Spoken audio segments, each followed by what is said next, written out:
move the y, don't change the y, just let the x vary. As the x varies, this is going to vary as well. We have one variable controlling the second variable. We want the rate of change. That's the partial derivative. I don't need to draw a surface and think about cross-sections or anything like that. I've got one variable fixed, the other variable changing. I want the rate of change of z as the x changes when x is 4 and the y is 2. That's the partial derivative. And you want three variables?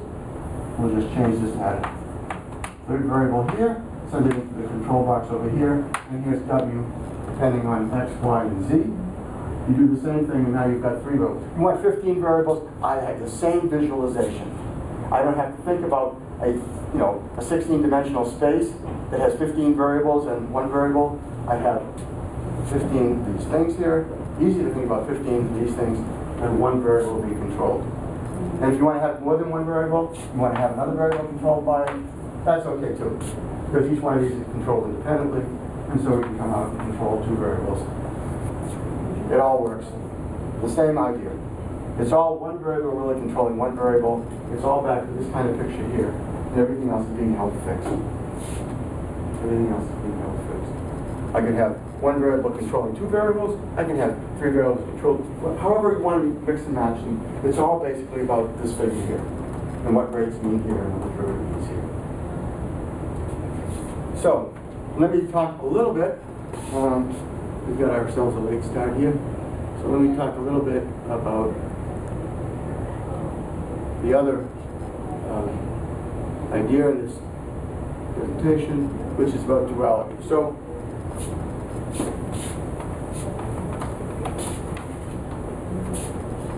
too bad, black on black.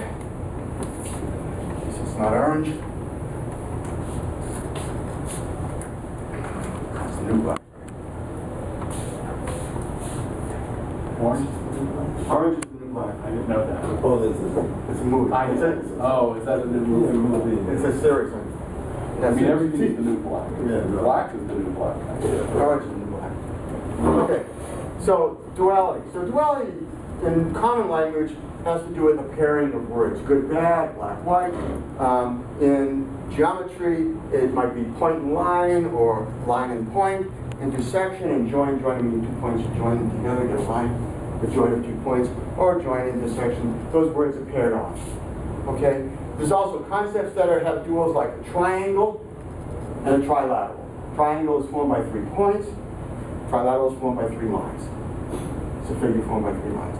The triangle, the 3 points determine 3 lines. For the trilateral, the 3 lines determine 3 points. Graph of a function and the mapping diagram.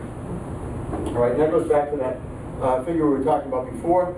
In the graph, actually we have the points in the graph are actually coming from the intersection of the x line with the y line value. That's this point. So the point is the intersection of 2 lines, one determined by the input, the other determined by the output of the function. So the dual of that, we have, instead of 2 lines, we have 2 points. Instead of having the intersection, we have the joint. So the mapping diagram is actually the dual of the graph.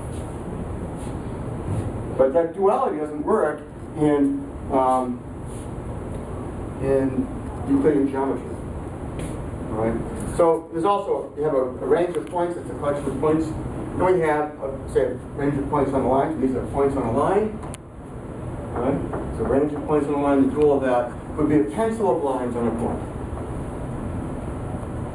So this mapping diagram is actually dualizing the concepts of graph and the visualization of the data. It's technically a dualization, but the dualization doesn't happen in Euclidean geometry because Euclidean geometry is just not good enough. And so where does this happen? It happens in the next slide. Oh, this is a little exercise. If you were a bunch of students who are here, I'd want to get you used to this thing, so I'd say, I say point, you say line, I say line, you say point, point, line. It's a cheer. So that's for the hundreds of students that are here.